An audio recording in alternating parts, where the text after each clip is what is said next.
Good morning, Namaskar. Welcome to Pandit Jainarayan IAS Academy. We have our chief guest, Mr. Pravesh Sharma ji. Welcome to Pravesh Sharma ji. Thank you.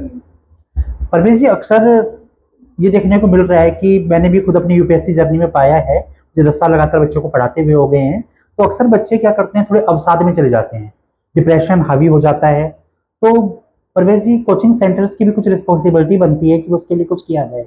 आपने भी शायद सुना होगा, भी कोटा में भी कुछ बच्चों ने आत्महत्या कर ली। तो बच्चों के दिमाग पर इतना प्रेशर बढ़ता जा रहा है, तो आपका जो संस्थान है वो इस अवसाद को दूर करने के लिए क्या करने वाला है, जानना चाहिए। सबसे पहले तो आपको बहुत बहुत धन्यवाद कि आपने ऐसा क्वेश्चन उठाया है जिससे बच्चे ग्रसित। मेरा ऐसा मानना है कि मानसिक तनाव, पढ़ाई के दौरान आने वाली परेशानियां कुछ तो ऐसी होती हैं जो निश्चित होती है, जैसे कि हमारी फैमिली के अंदर कोई परेशानी आ जाए, पिताजी माताजी बीमार हो जाए, इन प्रॉब्लम से मानसिक तनाव आता है, लेकिन वो कुछ समय का होता है। लेकिन इस प्रिपरेशन के अंदर एक ऐसा मानसिक तनाव मैंने भी, आपने भी, बाकी सभी लोगों ने नोटिस किया है, जो बच्चों को इतना ग्रसित कर देता है जिससे सुसाइडल अटेम्प्ट्स होने लगते हैं।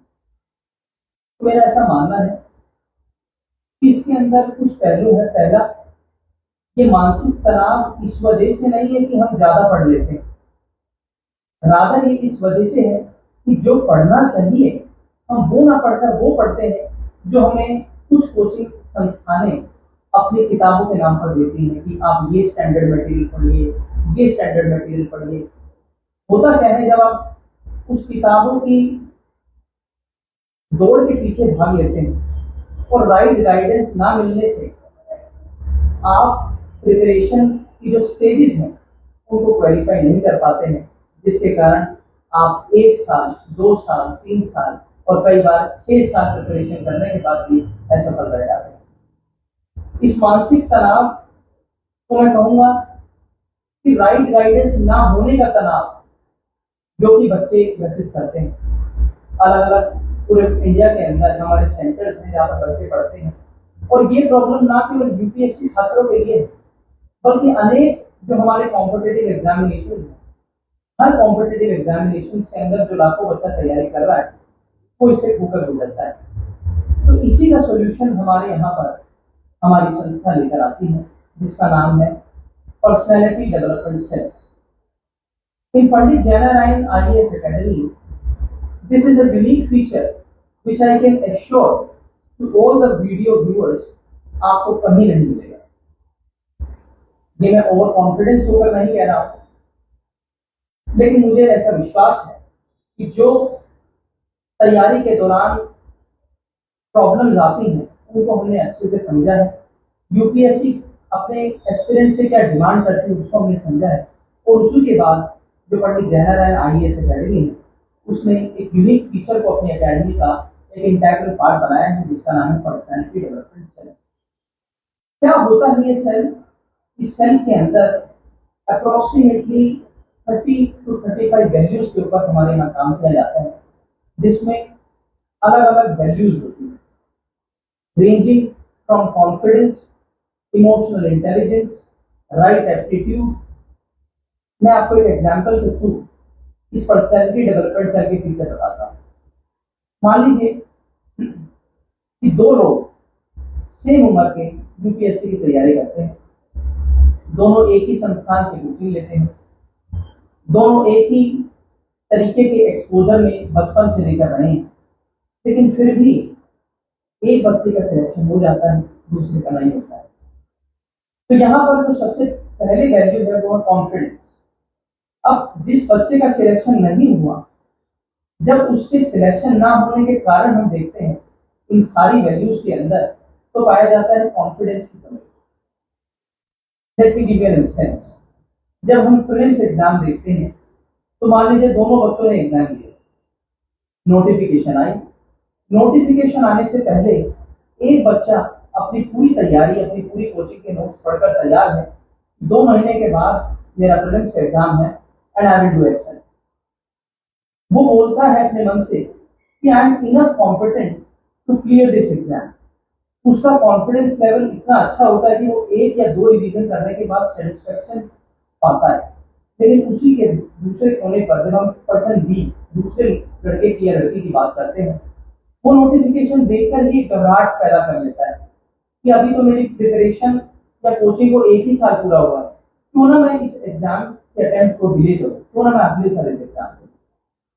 अगर वो ऐसा नहीं करता है तो वो ऐसा करता है कि वो रिवीजन के पीछे दौड़ने लग जाता है, बार बार एक ही किताब को या 10-10 किताबों को वो पढ़ने की दौड़ में भागने लग जाता है, जिससे उसके जो कॉन्सेप्ट्स हैं वो क्लियर नहीं हो पाते।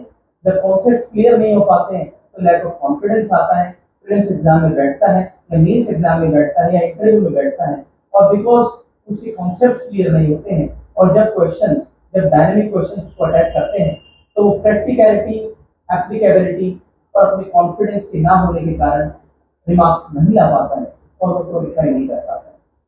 तो इन्हीं वैल्यूज को बढ़ाने का काम हमारी एकेडमी, पंडित जयनारायण आईएएस एकेडमी अपने पर्सनैलिटी डेवलपमेंट सेल के थ्रू करने का काम करती है, जिसके अंदर मेरे साथ हमारी पूरी एकेडमिक पैनल बैठते हैं।